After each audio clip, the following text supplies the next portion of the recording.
Assalamualaikum warahmatullahi wabarakatuh. Selamat pagi. Selamat pagi pemirsa, selamat pagi Andi Kumala. Kalau kemarin minggu lalu kita disuguhkan dengan suasana long weekend, hari ini kita normal weekend. 2 hari aja weekendnya. Tapi kalau sudah ada Filipus Yonaso berarti sudah Sabtu Minggu ya? Oh iya dong, sudah suasana weekend, suasana liburan. By the way, ya, di weekend ini kita disuguhkan dengan berita-berita yang membuat kita menghela nafas ya. Iya, nggak enak banget Banyak sekali yang nyeleneh. Itu dia. Jadi kalau kita lihat pagi hari ini di sekitar kita ini banyak nih grup-grup lari, grup-grup komunitas olahraga. Itu positif. Positif. Tapi kalau di media sosial akhir-akhir ini lagi gempar, lagi geger begitu pemirsa, karena tiba-tiba saja ini mencuat ke permukaan ada komunitas kelainan seksual. Iya. Gitu Nanti ya. kita akan bahas. Iya. Tapi sebelumnya saya mau pantun dulu. Kasih. Sabtu pagi sarapan bubur. Cakep. Baca berita sambil tarik nafas. Cakep. Yang waras-waras pelan-pelan mundur. Cakep. Karena yang nyeleneh semakin bebas. Cakep banget, makin bebas. Kita langsung aja nih. Langsung aja, kita ke berita pertama ya. Ini ada polisi yang menggelar razia aksi premanisme di kawasan Tanah Abang, Jakarta Pusat. Sejumlah orang diduga preman ini ditangkap dan ternyata aksi pengejaran sempat terjadi saat polisi hendak menangkap juru parkir liar yang berusaha kabur dari petugas. Sejumlah petugas kepolisian mengejar seorang preman yang kabur secepat kilat saat akan dirazia putaran jalan Pasar Blok A Tanah Abang, Jakarta Pusat. Preman tersebut akhirnya berhasil ditangkap petugas ketika kabur ke tengah keramaian lapak pedagang kaki lima. Razia Berantas Jaya 2025 kembali digelar petugas Reskrim Polsek Metro Tanah Abang mengingat masih maraknya preman berkedok juru parkir liar yang berkeliaran di area Pasar Tanah Abang. Keberadaan mereka dianggap sangat mengganggu keamanan dan kenyamanan para pengunjung karena kerap meminta uang secara paksa dengan nominal tak wajar. Pada razia kali ini petugas berhasil mengamankan belasan preman. Mereka langsung digelandang ke Polsek Metro Tanah Abang untuk dilakukan pemeriksaan. Ini bukti nyata ya Andi Kumala dan pemirsa bagaimana pihak kepolisian terus memberantas aksi premanisme yang berkedok juru parkir liar. Iya. Buktinya tidak hanya yang tadi, ini informasi berikutnya juga mengenai razia aksi kejar-kejaran mewarnai razia premanisme dalam operasi Berantas Jaya 2025 yang digelar oleh Polres Metro Jakarta Utara. Para pelaku pemalakan bahkan melarikan diri ke dalam proyek jalan tol hingga ke semak-semak untuk menghindari kejaran petugas. Ya, kita saksikan bersama-sama pemirsa bagaimana aksi kejar-kejaran yang mewarnai razia premanisme di Jalan RE Marta Dinata, Tanjung Priok, Jakarta Utara pada Jumat sore kemarin. Seorang pelaku pemalakan terhadap sopir truk kontainer ini bahkan melarikan diri ke dalam proyek tol setelah melihat kedatangan petugas yang mengejarnya, tapi meskipun lari berhasil ditangkap. Petugas juga menyisir pelaku pemalakan lainnya yang beraksi di tengah kemacetan lalu lintas yang berada di kawasan Pademangan. Bahkan para pelaku yang hendak diamankan ini juga kabur melarikan diri hingga ke semak-semak untuk menghindari kejaran para petugas. Selama 8 hari operasi Berantas Jaya 2025 ini sudah sebanyak 299 preman dan ormas nakal berhasil ditangkap, mulai dari kasus pengeroyokan, ada yang debt kolektor, hingga pemerasan yang menimbulkan keresahan di tengah masyarakat. Kayaknya habis operasi Berantas Jaya ini pijat-pijat akan laku ya, karena pegel-pegel juga lari mereka. Kejar-kejaran ini tapi lucu juga ya. Capek loh. Ingat waktu kecil main kejar-kejaran. Pegelnya 2 hari kan, kalau masih kecil kita main lari-larian, pegelnya 2 hari begitu. Ya, kita ke wilayah lainnya pemirsa. Puluhan juru parkir liar di kota Palembang ini juga diamankan oleh Jatanras Polda Sumsel. Keberadaannya dianggap meresahkan masyarakat lantaran seringkali meminta uang di lokasi bebas parkir. Puluhan juru parkir yang liar di beberapa titik Jalan Sukabangun dan Jalan Basuki Rahmat diamankan Unit 1 Subdit 3 Jatanras Krimum Polda Sumsel. Menurut Panit Jatanras Polda Sumsel Ibtu Chandra, dari 25 orang ini akan dibina dan bila ditemukan adanya pelanggaran hukum maka akan diproses sesuai dengan aturan yang berlaku. Dari tangan para jukir ini polisi juga mengamankan uang ratusan ribu hasil pungli serta senjata tajam dan obeng.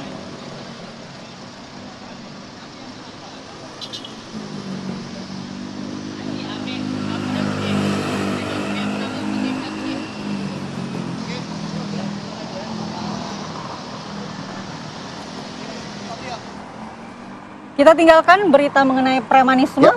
Kita beralih ke informasi lainnya di mana amok si jago merah membakar sebuah gudang furnitur di Meruya Selatan, Kembangan, Jakarta Barat. Diduga kebakaran akibat percikan api mesin pemotong.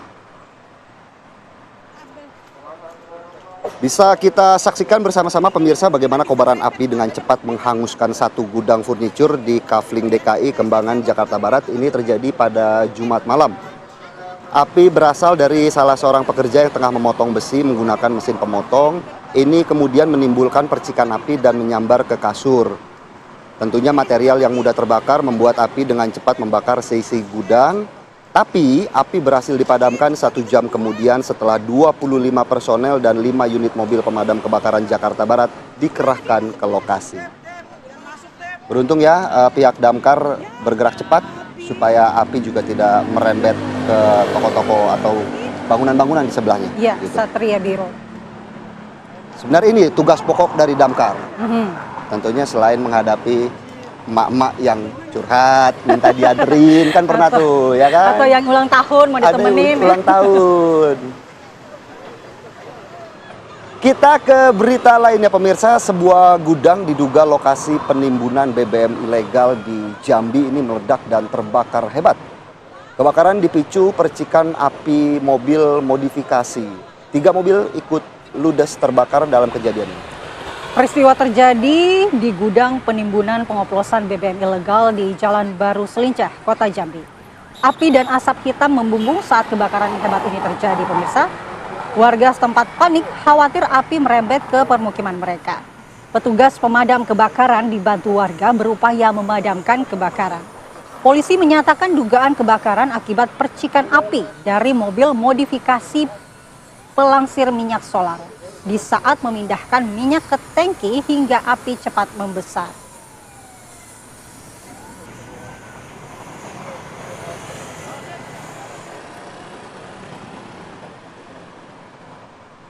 Kita ke informasi lainnya. Puluhan nasabah koperasi di Jombang, Jawa Timur ini terindikasi tertipu pengelola koperasi. Lantaran pengelola koperasi dengan aset miliaran rupiah tersebut menghilang. Punya ilmu menghilang rupanya. Ini kalau tabungannya kegedean, hilangnya cepat. Tapi kita lihat bersama-sama ya pemirsa bagaimana puluhan ibu rumah tangga ini mendatangi kantor Dinas Koperasi dan Usaha Mikro Kabupaten Jombang, Jawa Timur yang terletak di Jalan Gus Dur, Jombang. Mereka mengadukan koperasi simpan usaha yang sudah 2 bulan tidak beroperasi. Nasabah koperasi ini mengeluhkan kesulitan untuk mencairkan dana tabungan yang jumlahnya mencapai puluhan hingga ratusan juta rupiah setiap orangnya. Ketua koperasi diduga menghilang usai lebaran lalu sehingga uang nasabah senilai ratusan juta rupiah. Bahkan ada yang miliaran rupiah ini tidak bisa dicairkan di koperasi tersebut. Nggak lama sih biasanya menghilangnya nih kalau sudah pihak kepolisian yang mencari ya.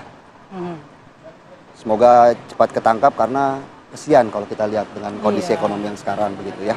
Kita ke berita lainnya pemirsa, ini diduga bermuatan 1,9 ton narkoba jenis sabu kapal asing dan 5 awak kapal kemudian ditahan oleh petugas. Ini adalah detik-detik petugas TNI Angkatan Laut Lantamal 4 Batam menghentikan sebuah kapal asing berbendera Thailand yang diduga bermuatan 1,9 ton sabu. Dari pemeriksaan petugas didapati 95 karung dan 700 paket besar yang dibungkus kemasan teh. Selain barang bukti narkoba, terdapat 5 orang anak buah kapal yang diamankan oleh petugas.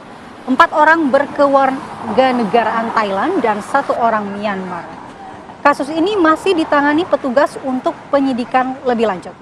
1,9 ton narkoba. Iya, darurat narkoba. Tapi beruntung ya petugas berhasil mengamankan sebelum beredar di Indonesia begitu.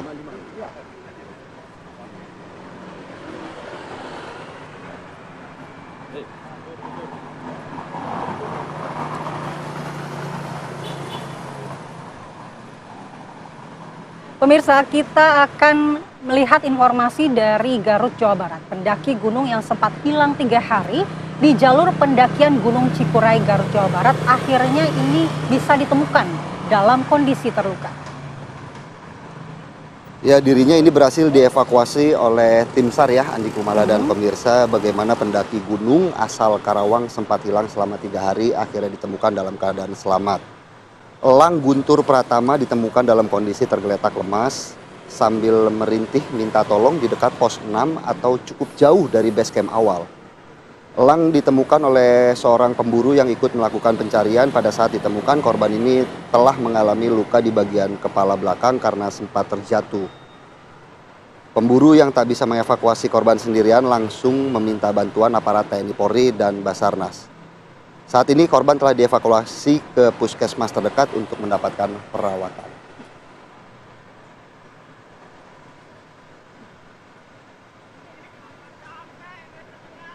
Dari Garut kita bergeser pemirsa ke ini ada warga desa Serule, Aceh Tengah yang berunjuk rasa ke kantor DPR setempat meminta kepala desa mereka dicopot karena diduga ini selingkuh dengan warganya sendiri. Aduh, Bapak Kepala Desa bukannya ngurusin pembangunan desa, malah ngurusin wanita idaman lain ya.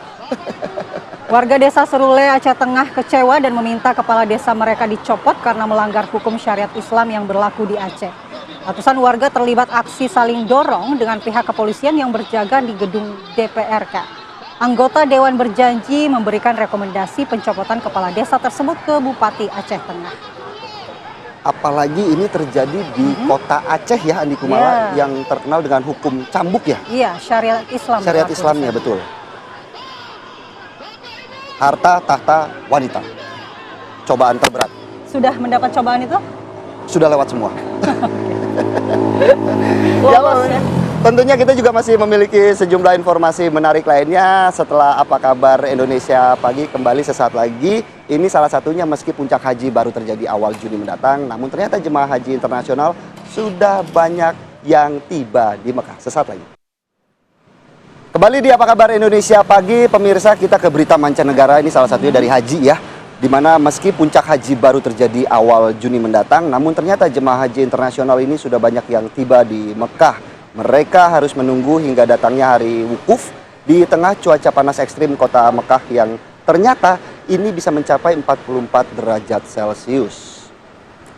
Cuaca yang menantang menjadi cobaan bagi para jemaah haji 2025. Bagaimana tidak, suhu kota Mekah ini bisa mencapai 43 atau 44 derajat Celcius di siang hari. Hembusan angin terasa panas di wajah, sengatan terik matahari menyebabkan kulit kering, bahkan pecah-pecah dan terluka. Kegiatan rutin jemaah pulang pergi Masjidil Haram untuk sholat 5 waktu menjadi tantangan tersendiri, terutama bagi jemaah yang tempat menginapnya ini jauh dari Masjidil Haram. Sehingga banyak jemaah yang memilih ke Masjidil Haram saat sore hari. Meski puncak haji masih jauh, Masjidil Haram saat ini sudah ramai oleh jemaah berbagai negara, pemirsa. Tidak hanya jemaah Indonesia yang sudah sebagian berada di Mekah, ternyata jemaah haji Turki dan Malaysia juga sudah banyak yang berada di Mekah. Padahal berdasarkan data tahun lalu, kuota Turki kurang dari 38.000, sementara Malaysia kurang dari 32.000. Masing-masing hanya 1/5 nih dari jumlah jemaah Indonesia. Tapi biasanya walaupun cuaca ekstrim, kalau sudah sampai di sana katanya tidak akan terasa karena lebih penting beribadahnya begitu. Betul. Ya Andi Kumala ya. Sudah cocok nih kayaknya. Andi Kumala mudah-mudahan tahun depan berangkat. Amin. Amin. Kita ke berita selanjutnya di pemirsa, ada Ketua Umum PDI Perjuangan Megawati Soekarno Putri yang kemarin ini diinfokan mengumpulkan wakil kepala daerah seluruh Indonesia yang pemenang Pilkada 2024 yang berasal dari partainya di sekolah partai di Lenteng Agung, Jakarta Selatan. Tiba di sekolah partai PDI Perjuangan Jakarta Selatan, Megawati didampingi sejumlah elit PDI Perjuangan mulai dari Ganjar Pranowo, Prananda Prabowo, Tri Risma Harini, Komarudin Watubun hingga Jarod Saiful Hidayat. Sementara Ketua DPP PDI Perjuangan Puan Maharani dan Gubernur DKI Jakarta Pramono Anung tidak terlihat di acara ini. Megawati akan memberikan pembekalan kepala daerah pemenang Pilkada 2024 yang berasal dari PDI Perjuangan. Ratusan kepala daerah itu akan menjalani kegiatan pembekalan berlangsung selama 3 hari dan digelar secara tertutup. Pembekalan pertama kepala daerah dimulai dengan ADART partai.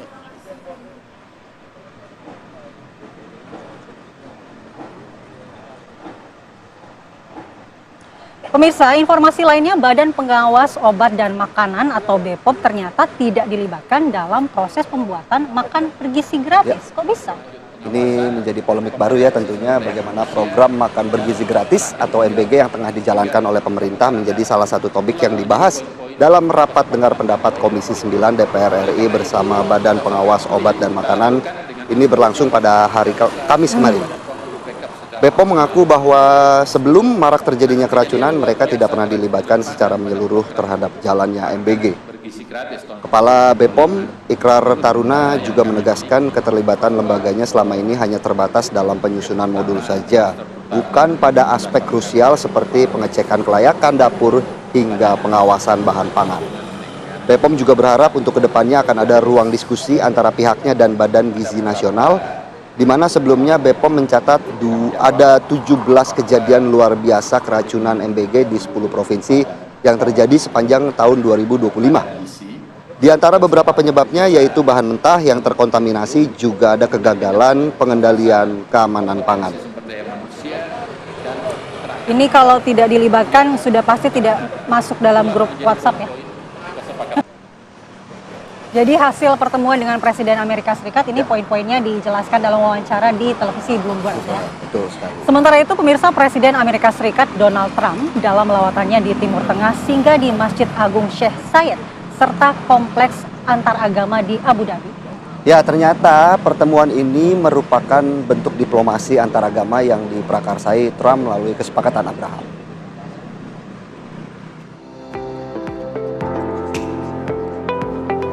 Putra mahkota Uni Emirat Arab, Sheikh Khalid bin Muhammad Al Nahyan, menyambut dan mendampingi Presiden Amerika Serikat Donald Trump yang mengunjungi Masjid Agung Sheikh Zayed di Abu Dhabi.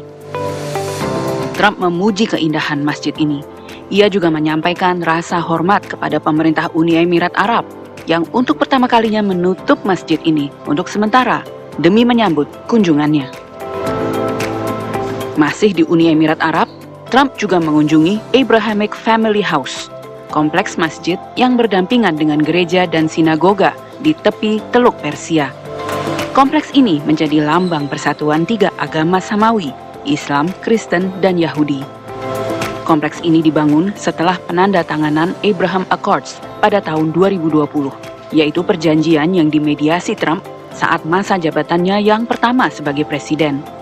Perjanjian tersebut saat itu membuka jalan bagi dialog lintas agama di kawasan Timur Tengah, sekaligus normalisasi hubungan sejumlah negara dengan Israel.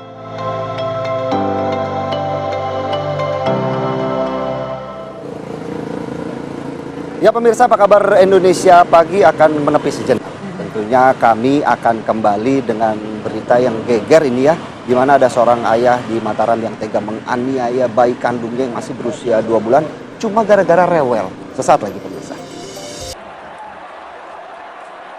Pemirsa, kericuhan terjadi di stadion antara supporter Persita Tangerang dan supporter Persib Bandung saat pertandingan lanjutan Liga 1 pekan ke-22. Padahal pertandingannya berlangsung seru ya Andi Kumala, di mana pertandingan ini sebenarnya berakhir dengan skor kembar 2-2. Tapi keributan terjadi di penghujung babak kedua, di mana dua kelompok supporter tim Persita Tangerang dan Persib Bandung saling kejar dan lempar botol air di tribun selatan Stadion Indomilk Arena Kabupaten Tangerang. Kedua kelompok supporter kemudian dapat ditenangkan, di mana sempat terjadi insiden lagi saat wasit menghentikan pertandingan selama hampir 10 menit setelah supporter menyalakan flare dan petasan serta melemparnya ke dalam lapangan. Dampaknya lapangan tertutup asap putih tebal dan mengganggu jalannya pertandingan serta kesehatan pemain. Pertandingan dilanjutkan dengan skor akhir imbang sama kuat 2-2. Gol Persib Bandung dicetak gol bunuh diri Ryuji Utomo dan Tione Del Pino. Sedangkan gol Persita dicetak Eber Besa melalui tendangan penalti dan Ryuji Utomo yang berhasil menyamakan skor 2-2.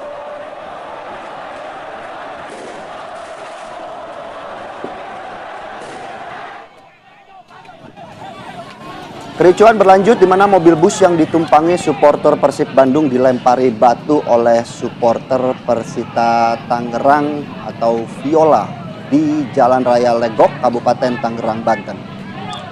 Keributan mengakibatkan kaca mobil bus yang diserang supporter Persita pecah. Sebagian supporter Persib menderita luka-luka terkena pecahan kaca. Keributan bisa dilerai oleh aparat kepolisian Polres Tangerang Selatan sehingga bentrokan antara kedua supporter sepak bola ini bisa dicegah. Penyerangan terjadi ketika supporter Persib yang menggunakan bus datang ke Stadium Indomilk Sports Center untuk menonton laga Persib Bandung melawan Persita Tangerang. Namun saat melintas di Jalan Raya Legok, ribuan supporter Persita langsung melempari bus dengan batu. Selanjutnya polisi mengawal bus supporter Persib yang hendak masuk ke Stadion Indomilk Sports Center Tangerang. Pertanyaannya, mau sampai kapan supporter Indonesia tidak dewasa begitu ya? Karena tidak ada pertandingan yang seharga dengan satu nyawa kalau dalam olahraga. Jangan sampai kericuhan ini mengakibatkan korban. Betul. Kita ke informasi lainnya. Dua orang anak yang merupakan kakak beradik ditemukan tewas di perkebunan Pekon Batu Raja, pesisir barat Lampung. Keduanya ini ditemukan tewas dengan saling berpelukan.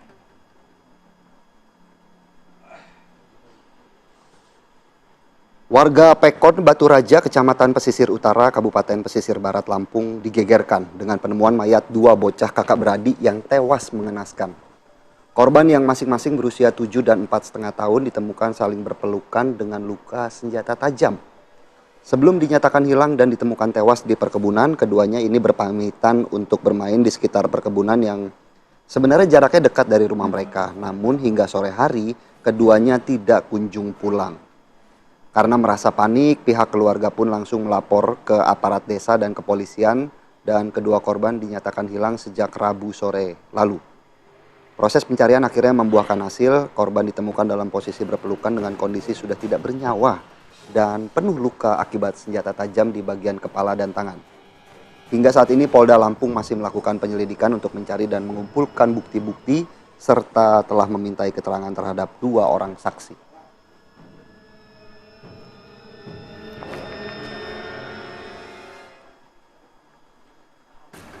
Kita bergeser ke Mataram, pemirsa. Seorang ayah di Mataram tega menganiaya bayi kandungnya yang masih berusia 2 bulan hingga babak belur hanya karena gara-gara ini sang bayi sering rewel.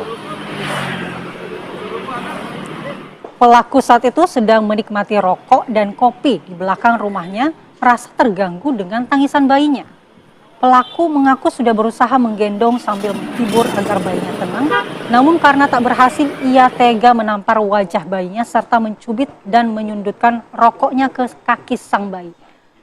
Korban bayi mengalami luka-luka di sekujur tubuhnya dan pelaku kini ditahan dengan ancaman hukuman maksimal 15 tahun penjara.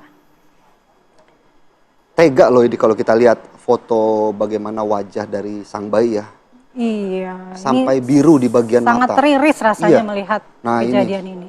Kita saksikan pemirsa ya. Dan untuk mendalami kasus ini, kita akan bergabung dengan Dr. Wahyu Sulistia Afara, Wakil Ketua LPA Kota Mataram. Selamat pagi, Mbak Farah. Selamat pagi, Mbak. Ya, Mbak Farah, kita ingin tahu sebenarnya bagaimana kondisi korban atau bayi itu saat ini dan siapa yang saat ini merawat bayi tersebut. Baik. Oke, mungkin sebelum saya jawab pertanyaan tersebut, barangkali sedikit kronologi singkatnya. Jadi kami dari LPA Kota Mataram mendapatkan laporan pertama kali via nomor hotline kami, dihubungi oleh pihak Humas, Rumah Sakit Umum Daerah Kota Mataram, pada hari Jumat 9 Mei pagi hari, kurang lebih jam 5.45. Yang kemudian disampaikan bahwa ada korban ya, bayi usianya waktu itu kurang dari 2 bulan, tepatnya 1 bulan 27 hari menjadi korban kekerasan fisik. Dan kemudian rumah sakit meminta kami untuk melakukan pendampingan karena terdapat beberapa permasalahan terkait administrasi kependudukan. Gitu. Jadi bayi ini belum punya akta kelahiran gitu ya. Jadi untuk mempermudah itu biasanya memang kami berkoordinasi dengan pihak rumah sakit untuk melakukan pendampingan. Kemudian relawan kami menjangkau ke rumah sakit dan mendapati bayi sudah mendapatkan perawatan saat itu. kemudian dirawat selama kurang lebih 4 hari, jadi 9 Mei masuk, 13 Mei sudah boleh pulang, saat ini sudah bersama keluarga, artinya dengan ibu bayi. Begitu, Mbak.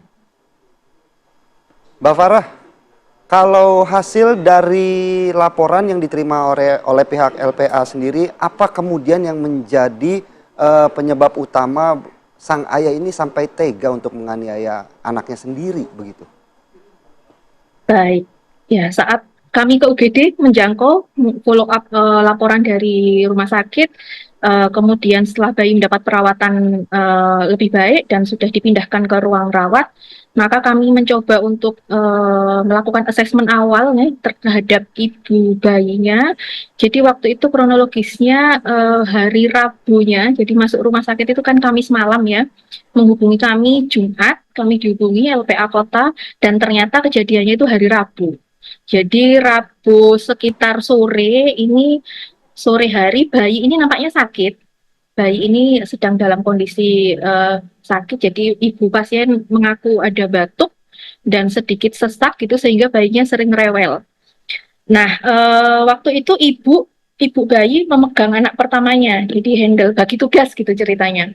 Handle anak pertama, bapaknya gendong bayinya gitu ya. Kemudian karena bayinya rewel, tuker ibunya yang menggendong bayi tersebut dan kemudian disusui begitu. Nah, saat itu tiba-tiba bapaknya memukul bagian mata gitu ya. Ibu mencoba melindungi bayinya, tapi kemudian ada adu mulut, bahkan ada kekerasan fisik juga terhadap ibunya gitu. Sempat akhirnya bayi dipukul dadanya juga, bagian dada, dan membuat bayi terhenti menangis. Gitu pengakuan ibunya. Berhenti menangis, tiba-tiba diam. Ibunya mengaku ada sempat matanya hanya putihnya yang terlihat begitu ya. Ibunya menangis, kemudian mencoba menenangkan anaknya. Cekcok, adu mulut, kemudian bapaknya mengancam supaya ibunya tidak keluar rumah gitu ya. Jadi ibunya akhirnya tidak bisa kabur. Bapaknya mencoba merayu, mengajak damai seperti tidak pernah terjadi begitu ya. Kemudian bapaknya pergi meninggalkan rumah sampai dini hari, Kamis dini hari. Kemudian ibunya yang tadi bersama kedua anaknya hanya tinggal di dalam kamar. Kemudian sekitar pagi, Kamis pagi jam 11 itu kemudian ada saudara iparnya yang datang menanyakan kondisinya. Nampaknya bapak dari bayi ini sempat mungkin bercerita begitu ya kepada saudaranya, dan kemudian saudaranya ini kemudian mendatangi dan melihat kondisi korban. Saat melihat kondisi korban, maka disarankan untuk ibunya melapor ke Polres. Saat itu langsung melapor ke Polres, dilakukan visum, dan baru dirujuk ke Rumah Sakit Umum Daerah Kota Mataram sekitar jam 9 malam, Kamis jam 9 malam. Begitu. Jadi Mbak Farah, kalau dari penyebab video yang kami ya, lihat, kalau video yang kami lihat ini sebenarnya pelaku sepertinya masih berusia muda. Apakah usia muda juga sering menjadi pemicu ya, penyebab begitu bagaimana tindak kekerasan terhadap bayi sendiri begitu, Mbak Farah? Ya, ya. Ini pertanyaan yang bagus sekali, Mas Philip. Jadi setelah kami coba menggali lebih dalam, ini pasangan ini nampaknya menikah, usia saat menikah memang masih usia anak. Jadi waktu itu bapaknya masih belum genap 20 tahun, 18 tahun, ibunya pada saat menikah itu masih usia 16 tahun. Dan hari ini si ibu dari bayi itu berulang tahun yang ke-18 tahun, tepat pada hari ini. Jadi kondisinya memang keduanya merupakan pasangan yang menikah di bawah umur. Begitu. Saya rasa ini menjadi faktor yang berkontribusi cukup kuat ya pada kasus-kasus semacam ini yang pernah kami tangani, karena memang tidak ada kesiapan baik itu mental, fisik, finansial begitu pada kondisi-kondisi keluarga pasangan menikah usia anak begitu. Ya. Baik. Ya, Bu Farah, kalau memang pasangan ini menikah muda, apakah mereka ini tinggalnya masih berjauhan dengan kedua orang tua? Ya, kalau tidak salah mereka kontrak kontrak rumah Baik. yang sebenarnya dekat dengan rumah saudara, masih satu kecamatan begitu. Baik, Pak Farah, mungkin sedikit saja terakhir untuk kondisi sang bayi yang saat ini juga masih dirawat, apakah akan juga diasuh oleh ibunya atau hingga saat ini pihak LPA sendiri akan memantau langsung bagaimana perkembangan dari sang bayi? Baik, tentu saja, Mas, kami masih tetap melakukan pendampingan. Juga kemarin Baik. dari psikolog kami, LPA Kota Mataram, melakukan pendampingan kepada ibunya untuk pemulihan psikologis pasca traumanya. Baru satu sesi, nanti mungkin kami akan lanjutkan sembari juga melakukan pendampingan kepada si bayi. Begitu. Baik, terima kasih Ibu Dr. Wahyu Sulistia Afara, Wakil Ketua LPA Kota Mataram, bergabung di Apa Kabar Indonesia Pagi. Selamat pagi dan selamat beraktivitas kembali. Terima kasih, Bu Farah. Selamat pagi. Ya, pemirsa, Apa Kabar Indonesia Pagi akan rehat sejenak begitu ya. Dan tentunya di segmen selanjutnya kami akan menghadirkan dialog bagaimana ya, tadi kita sudah bahas di opening, ini muncul grup-grup yang cukup meresahkan. Ya. Grup kelainan seksual. Sesaat lagi, pemirsa.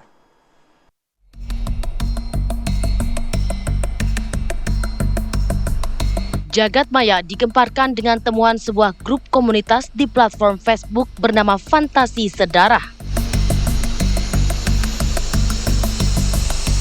Sebuah grup komunitas bernama Fantasi Sedarah yang beranggotakan lebih dari 32.000 akun ini diduga kuat menjadi wadah bagi individu dengan fantasi seksual menyimpang terhadap anggota keluarga kandung. Keberadaan grup ini sontak mengundang kemarahan juga kecaman dari warganet yang mendesak pihak berwenang untuk segera bertindak. Kekhawatiran warganet bermula dari viralnya tangkapan layar unggahan seorang pengguna di dalam grup Fantasi Sedarah yang mengaku memiliki fantasi seksual terhadap balita putri kandungnya. Terungkapnya keberadaan grup dengan puluhan ribu anggota ini menimbulkan kegelisahan di kalangan pengguna internet.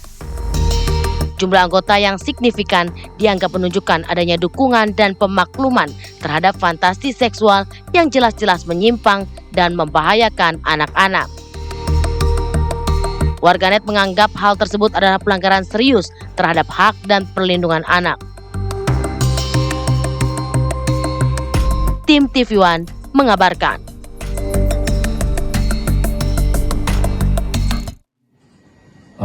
Direktorat Siber Polda Metro Jaya akan menyelidiki dan mendalami tentang akun Facebook tersebut. Ya, sekali lagi akan menyelidiki dan mendalami segala sesuatu yang ada di akun Facebook. Ini ngaco ya, Andi Kumala dan pemirsa, bagaimana tiba-tiba saja mencuat grup-grup yang berinisial kelainan seksual, tiba-tiba saja ini muncul, bahkan tidak hanya di Facebook sebenarnya, ada juga di Telegram begitu ya. Bahkan pengikutnya luar biasa, Andi Kumala dan pemirsa, 32.000. Sudah lama ya. Tentunya sudah lama, karena kan tidak hanya kucuk-kucuk pengikutnya hanya langsung 32.000. Ya, Makanya kita akan bahas ya bagaimana cara pemerintah untuk mengatasi fenomena ini. Sudah ada siapa saja Andi Kumala? Sudah ada narasumber kita, baik yang melalui sambungan Zoom juga hadir di studio. Betul. Di sini sudah ada Bu Vera Itabilian, psikolog anak dan remaja. Selamat pagi, Bu Vera. Selamat pagi, Bu Vera. Kemudian ada Pak Firman Kurniawan, pengamat komunikasi digital dari Universitas Indonesia. Selamat pagi, Pak Selamat Firman. pagi, Pagi, Pak Firman.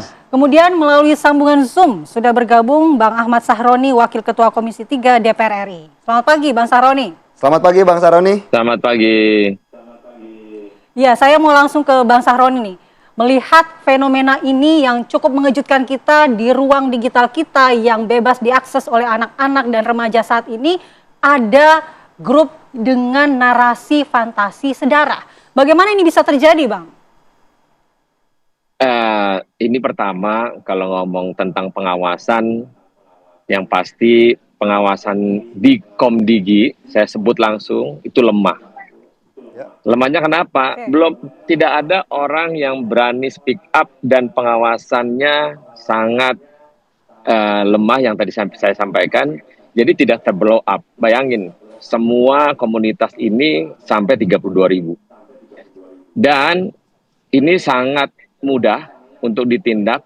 Pak Kapolri berkirim surat kepada Komdigi untuk segera menutup aplikasi Facebook yang bernarasi tentang seksual sedara. Tapi kalau ini nggak dipercepat pergerakannya, ini dia akan berpindah kepada aplikasi lain. Karena ini yang menjadi tempat di mana fantasi para pihak yang memang menyalurkan keanehan-keanehan yang membuat kita jijik. Memalukan karena ini sampai mencuat ke ruang publik, jelas-jelas digitalisasi sekarang itu luar biasa. Wah, setahun lalu saya sudah sampaikan dan memberikan saran masukan kepada pemerintah yaitu Komdigi untuk mengatur tentang digitalisasi anak di bawah umur. Kenapa? Ini yang terjadi sekarang. Kalau nggak dipercepat untuk melakukan aksi-aksi pengawasan secara digital, kita akan membiarkan Republik ini rusak dengan tatanan modernisasi di zamannya sampai 10 tahun mendatang. Bayangin, untuk sekarang aja dia punya komunitas sebegitu banyak. Kalau kita biarkan dan kita tidak tindak segera, apalah arti bangsa ini membiarkan hal-hal yang sangat menjijikan. Begitu. Bang Saroni, apakah menindak aplikasi sendiri sudah cukup tanpa mencari siapa sosok yang kemudian menginisiasi pembentukan grup-grup yang kalau kata Bang Saroni ini menjijikan begitu?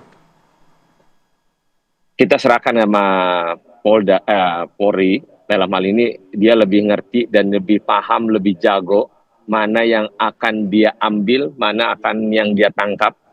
Ini pasti ada yang memotorin, mana yang memotorin itu yang dicari. Tangkap segera, dan Pak Kapolri berkirim surat kepada Komdigi untuk memblokir, menutup aplikasi yang ada di Facebook tersebut.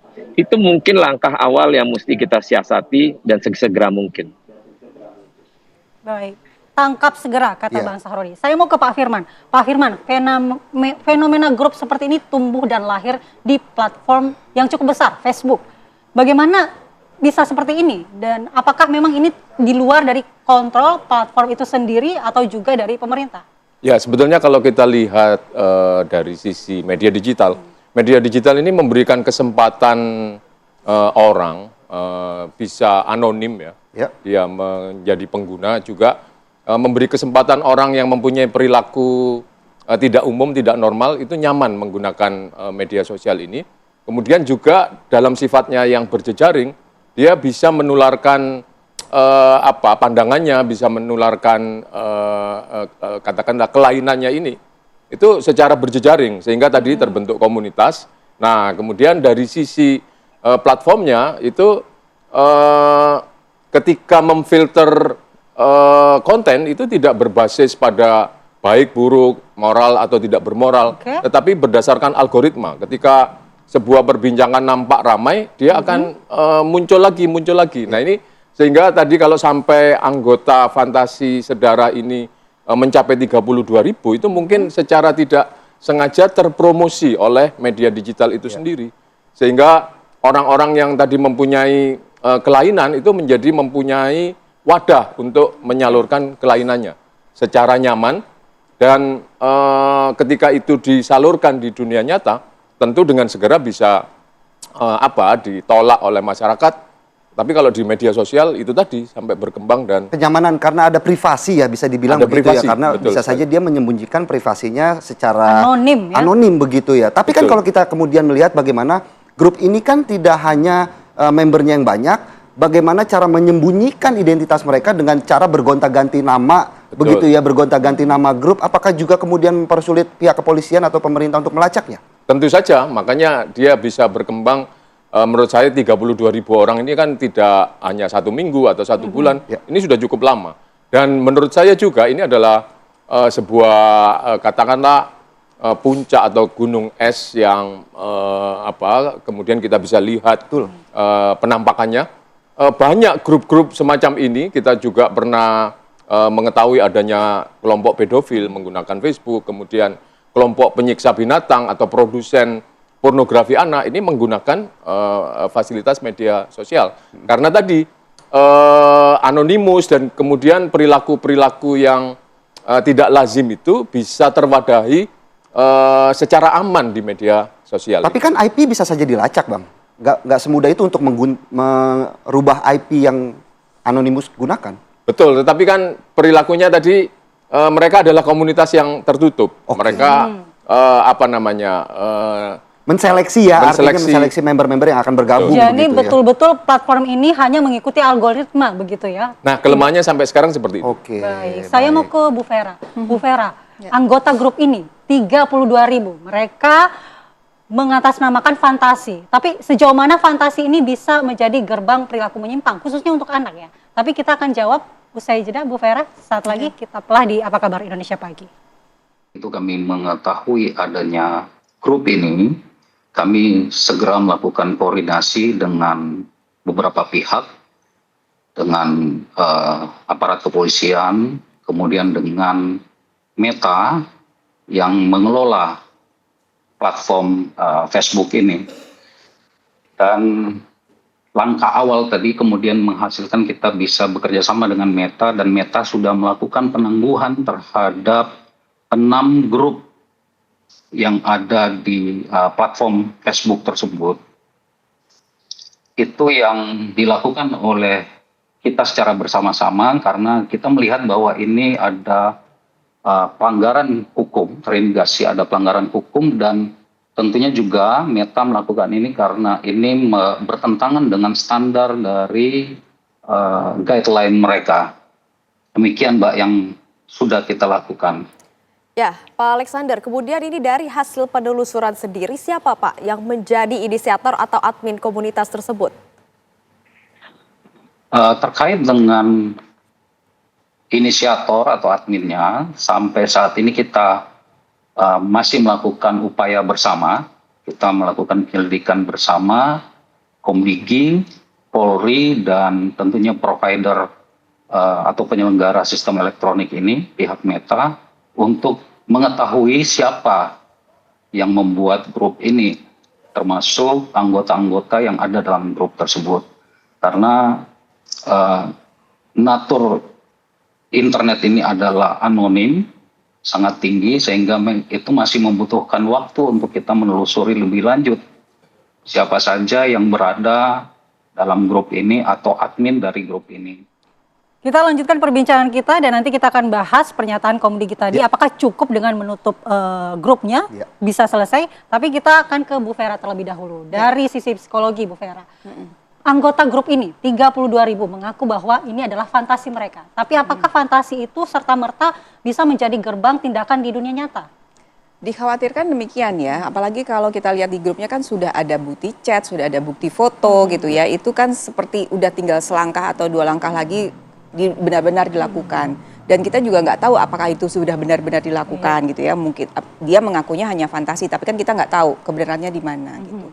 Nah, walaupun ini baru sebatas fantasi, ini sudah merupakan gangguan mental ya, gangguan kejiwaan gitu ya. Sudah istilahnya apa yang lebih halus, saya dari tadi nyari-cari ya, susah sekali Sakit karena jiwa begitu ya.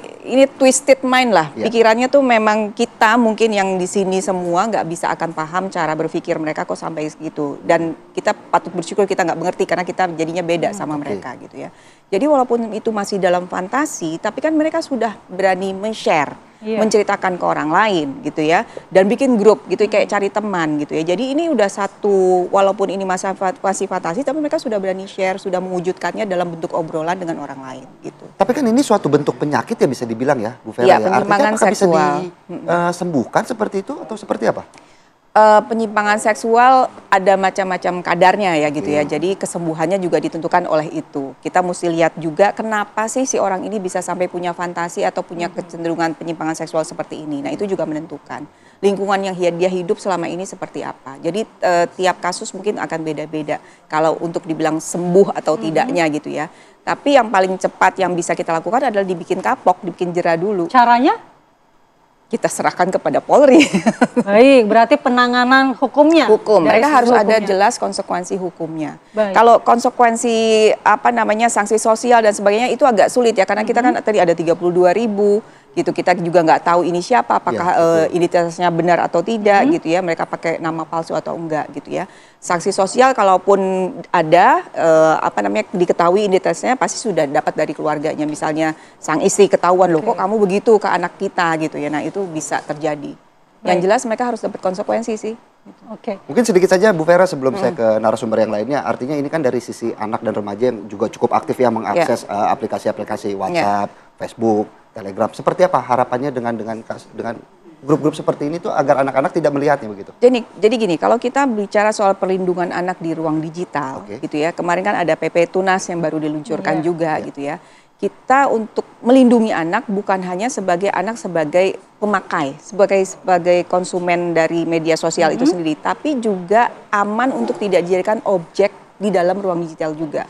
Yang terjadi sekarang kan anak dijadikan objek ya, seenak-enaknya di dalam grup ini oleh orang tuanya sendiri bahkan gitu. Nah, jadi perlindungan di sini dia harus meliputi itu. Jadi anak sebagai konsumen dan anak juga jangan sampai menjadi objek seperti ini di dalam ruang digital. Iya. Baik, saya kembali ke Bang Syahroni. Bang Syahroni, saya sepakat dengan apa yang Bang Syahroni katakan, menjijikkan. Tapi begini Bang Syahroni, apakah penanganan kita saat ini sudah bisa menjangkau masalah ini? Jadi regulasi kita ini sebenarnya apakah sudah ada yang bisa menjangkau permasalahan-permasalahan seperti ini? Karena taruhannya cukup besar ya Bang, anak dan masa depan bangsa artinya Bang.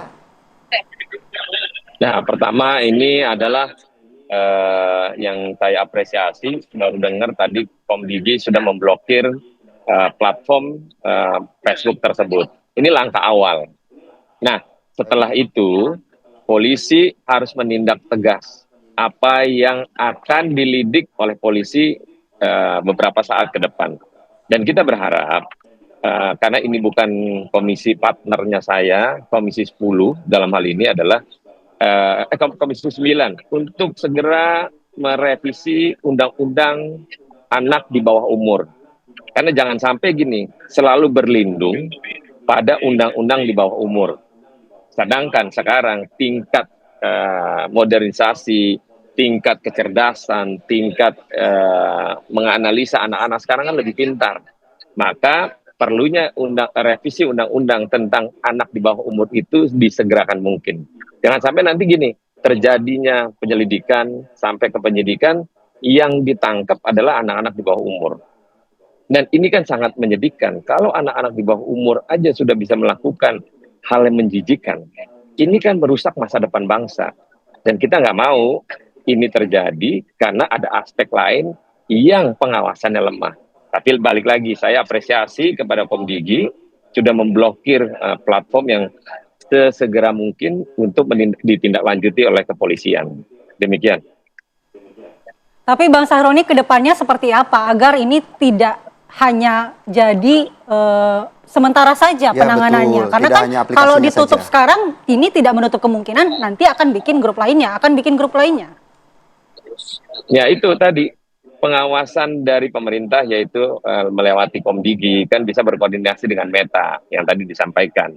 Kenapa? Karena pengawasan itu hanya ada di Komdigi. Bagaimana mengawasi semua hal yang terkait digitalisasi. Nah, saya meyakini bahwa Komdigi saat ini Ibu Mutia Hafid juga akan bekerja untuk menyelesaikan apa yang menjadi tanggung jawabnya Komdigi untuk tidak melebar dan akan bisa merusak moral-moral bangsa ke depannya. Baik, mungkin lebih sehat kalau kita gabungnya, jangan gabung ke grup itu, tapi gabung ke grup larinya Bang Syahroni begitu ya? Iya, kayaknya habis olahraga nih. Iya, Bang Syahroni. Baik, kita ke Bang Firman dulu. Bang Firman, bagaimana kemudian tadi kita sudah mendengarkan bagaimana penjelasan dari Komdigi ya. Ini sudah diantisipasi, tapi kan kalau kita kemudian berbicara munculnya grup-grup baru itu kan sangat mudah. Seperti apa kemudian langkah awal yang untuk mengantisipasi munculnya grup-grup tersebut? Ya, tadi kita lihat kemungkinan bahwa mereka ketika diblokir akan membuat grup lagi. Ini kan ada segitiga relasi antara produksi, konsumsi, dan distribusi konten. Nah, produksi dan konsumsi ini ada di masyarakat, diawasi oleh Komdigi. Nah, tetapi semua itu tidak bisa menjadi konten yang terproduksi dan dinikmati publik kalau tidak ada distribusinya. Distribusi ada di platform. Nah, sehingga dalam hal ini kalau aturan-aturan untuk mencegah penyimpangan di media sosial ini hanya diserahkan kepada masyarakat, yaitu tadi produksi dan konsumsinya, itu mungkin tidak akan cukup. Nah, sehingga platform lah yang perlu diajak berbicara oleh Komdigi untuk membuat filter yang lebih kuat. Grup-grup yang menyimpang ini diamati secara seksama, kemudian tadi di community guideline-nya bisa mencegah itu semua. Kemudian juga lebih kuat sanksi terhadap platform jika tidak mampu memfilter itu, karena mereka adalah distributor konten ini sebetulnya. Kalau diserahkan kepada publik mungkin. Kan kalau kita kemudian berbicara segitiga konsumsi begitu ya tadi, semakin banyak yang mengkonsumsi kan justru semakin memberikan keuntungan lebih bagi platform sendiri. Bagaimana kemudian mengatasi itu? Justru itu platform tidak boleh hanya menjadikan kita sebagai pasar, sebagai objek terhadap konten mereka.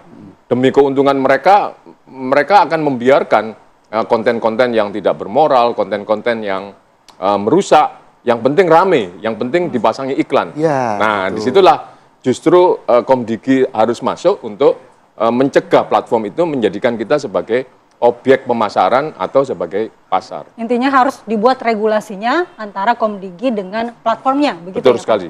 Baik, saya mau ke Bu Vera. Bu Vera, ini kan memang platformnya atau grup di platform tersebut ditutup oleh pemerintah, tapi kan perilakunya tidak berhenti. Ini bagaimana ke depannya?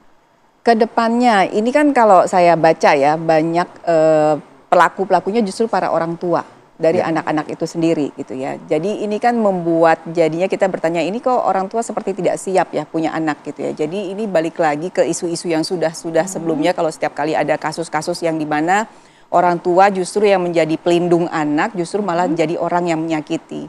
Sepertinya kita perlu evaluasi lagi deh, apakah misalnya ketika ada pasangan yang mau menikah, apakah kita perlu ada assessment untuk menjadi orang tua gitu ya, ada parenting screening test gitu, dilihat kesiapannya untuk menjadi orang tua. Pembekalan sebelum menikah begitu ya. Gitu, kalau misalnya kurang mereka dapat pembekalan, tapi kalau sudah oke ya udah gitu. Jadi kesannya kayak seperti sesi pranikah gitu ya, istilahnya. Sesi pranikah diperkuat gitu ya untuk pasangan-pasangan yang ingin menikah, apakah mereka sudah siap menjadi orang tua. Karena jadi orang tua ya harus secara fisik kuat, mental kuat, moral juga beres gitu. Kalau moralnya nggak beres ya anak-anak yang jadi korban. Karena gini, anak kan nggak bisa memilih orang tuanya siapa gitu. Jadi kita yang harus menyiapkan diri kita sebaik mungkin untuk menjadi orang tua terbaik. Tapi apakah penyimpangan seksual seperti ini juga bisa terdeteksi lebih awal begitu? Apakah mungkin dalam perjalanannya perkawinan bisa saja di tengah-tengah baru terjadi penyimpangan seksual begitu? Biasanya Umumnya sudah terdeteksi semenjak remaja, harusnya semenjak remaja, karena kan remaja di situ anak-anak masuk seorang individu masuk masa pubertas gitu ya, seksualitas berkembang, di situ mulai kelihatan kalau misalnya memang ada penyimpangan-penyimpangan. Nah kalau ketahuannya di tengah jalan ya sudah menikah baru kelihatan kok kayaknya pasangan saya menunjukkan penyimpangan seksual, ya segera cari bantuan gitu. Segera cari bantuan, jangan dianggap ini suatu hal yang biasa, jangan dianggap ini sesuatu yang kayaknya adem-adem aja, yang penting semua happy gitu ya, nggak ada masalah gitu ya. Ini bisa jadi sesuatu yang bisa meledak nantinya gitu ya, seperti sekarang gitu ya. Ini baru bentuk dalam fantasi gitu. Tapi kan kita juga lihat ya banyak kasus-kasus hubungan incest yang kita lihat beritanya di media, dan itu juga cukup mengkhawatirkan jumlahnya gitu. Nah, fantasi sedarah ini kan yang menjadi bahasan kita, sebenarnya penyebabnya apa sih, Bu Vera? Macam-macam ya gitu ya, macam-macam penyebabnya gitu ya. Kalau kita telusuri misalnya satu, mungkin saja si pelaku ini atau si anggota grup ini juga korban. Gitu ya. Terus ada mungkin juga pada masa perkembangan seksualitas mereka muncul persepsi yang salah tentang hubungan seksual. Persepsi yang salah dari mana? Mungkin dari apa yang mereka lihat, dari apa yang mereka tonton. Pengaruh dari luar juga cukup penting begitu. Media iya, gitu ya, media juga. Jadi misalnya katakanlah nih ya, tadi kan anggota grupnya tuh 32.000. Ternyata ada anak-anak yang masuk. Nah, mereka membaca, oh boleh ya, gitu ya. Oh boleh ya hubungan antara kakak, adik, orang tua dan anak gitu ya, amit-amit gitu ya.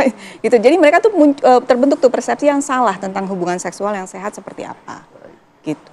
Baik, terima kasih Bu Vera, Bang Firman dan juga Bang Syaroni telah bergabung bersama kami di Apa Kabar Indonesia Pagi pada pagi hari ini. Tentunya kita berharap ya ini bisa diselesaikan dengan cepat, tidak ada lagi muncul grup-grup yang baru ya dengan nama yang baru begitu, walaupun seperti fenomena gunung es ya. Iya, fenomena gunung es yang sekarang sudah berani muncul ke permukaan. Tentunya kita berharap bagaimana peran orang tua juga cukup penting ya untuk mengawasi anak-anak mereka dalam menggunakan media sosial di era sekarang begitu. Terima kasih untuk semua narasumber yang telah hadir dan pemirsa. Tentunya Apa Kabar Indonesia Pagi di segmen selanjutnya kami masih memiliki banyak beragam berita viral untuk Anda. Sesaat lagi.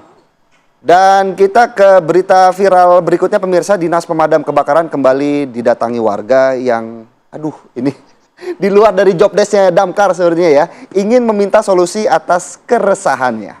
Ini kata Damkar, why always me? Iya, itu dia. Wanita ini datang ke Dinas Pemadam Kebakaran Kota Depok, Pos Merdeka untuk meminta solusi Damkar perihal penghuni kontrakannya yang sudah terlambat membayar. Bahkan meski sudah diminta keluar karena tak membayar dalam masa perjanjian, namun si penghuni tetap tak mau keluar dari kontrakan tersebut. Kira-kira Damkar nih ngasih solusinya apa ya? Kayaknya diarahin ke debt collector kayaknya ya. Lebih cocoknya begitu, soal tagih menagih hutang bayar kos-kosan. Ya, kita ke berita viral lainnya pemirsa. Seorang ibu rumah tangga ditangkap polisi usai kedapatan mencuri tas berisi laptop di dalam bus Transjakarta. Ternyata ini laptop yang milik salah satu pengguna bus yang tertinggal begitu ya, Nikumala ya. Dari rekaman CCTV terlihat pelaku dengan sengaja mengambil tas berisi laptop dan tak berniat mengembalikan ataupun melaporkan barang yang tertinggal kepada petugas. Ya. Dari rekaman terlihat sebelumnya seorang wanita lupa mengambil laptopnya yang berada di kursi saat turun dari bus. Tak lama kemudian kursi tersebut ditempati seorang wanita. Kemudian wanita itu menemukan laptop dan mengambil laptop tersebut. Aji mumpung katanya. Iya, betul. Kalau memang ingin mengamankan mungkin setelah diambil bisa saja diberikan ke pihak yang berwenang begitu ya, Nikumala ya. Kita ke informasi viral berikutnya. Video seorang anggota DPRD Lampung Utara sedang menyawer wanita beredar di media sosial. Ya, kita saksikan bersama-sama ya bagaimana sebuah video yang memperlihatkan aksi seorang anggota DPRD Lampung Utara bernama Hatami yang menyawer DJ Rere Monik saat tampil dalam acara resepsi Kitanan viral di media sosial. Peristiwa terjadi pada Minggu 11 Mei 2025 di Desa Pekurun, Kecamatan Abung, Pekurun, Kabupaten Lampung Utara.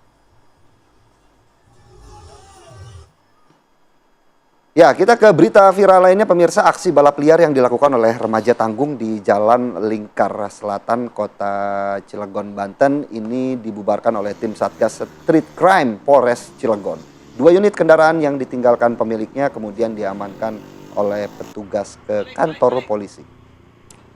Sejumlah remaja tanggung yang melakukan aksi balap liar di Jalan Lingkar Selatan, Kota Cilegon, Banten langsung melarikan diri dengan memacu kendaraannya saat aksi yang mereka lakukan dipergoki petugas kepolisian dari tim Satgas Street Crime Polres Cilegon. Selain membahayakan pengguna jalan, balap liar di wilayah ini kerap dilakukan para remaja tanggung dengan cara menutup jalan. Sehingga ini membuat arus lalu lintas menuju kawasan industri Krakatau Steel terganggu saat menjelang subuh.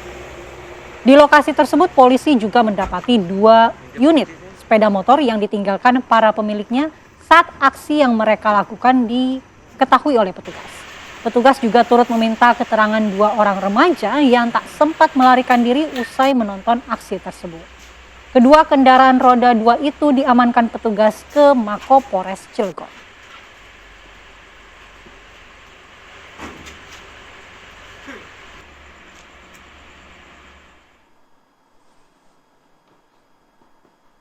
Pemirsa, puluhan juru parkir liar di Kota Palembang diamankan Jatanras Polda Sumsel. Keberadaannya ini dianggap meresahkan masyarakat.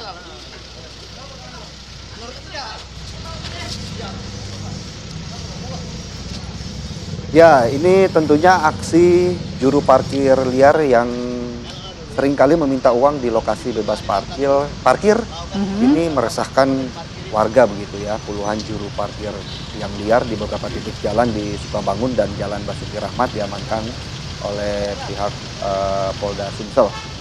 Menurut Panit Jatanras Polda Sumsel, Ibtu Chandra, dari 25 orang yang diamankan ini mereka rencananya akan dibina dan Bila ditemukan adanya pelanggaran hukum, maka akan diproses sesuai dengan aturan yang berlaku.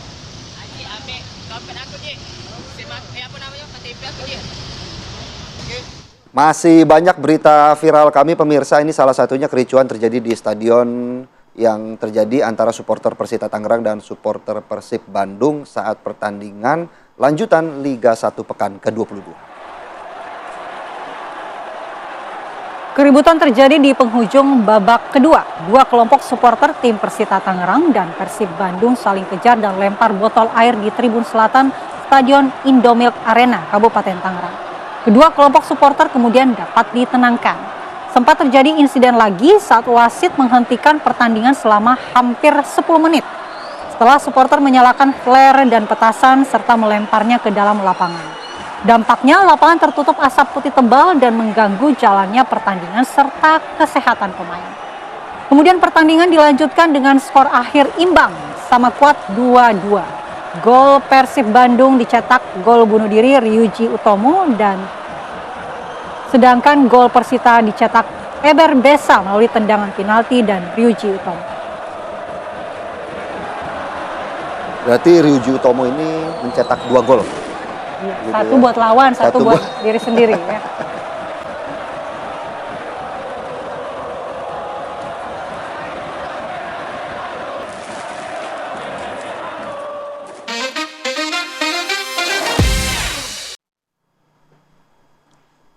Ya pemirsa, Aura Kasih terpantau sedang lari pagi. Terima kasih telah menyaksikan Apa Kabar Indonesia Pagi. Saya Filipus Yonaso. Saya Andi Kumala, Cutari minum es kelapa. Pamit undur diri, sampai jumpa.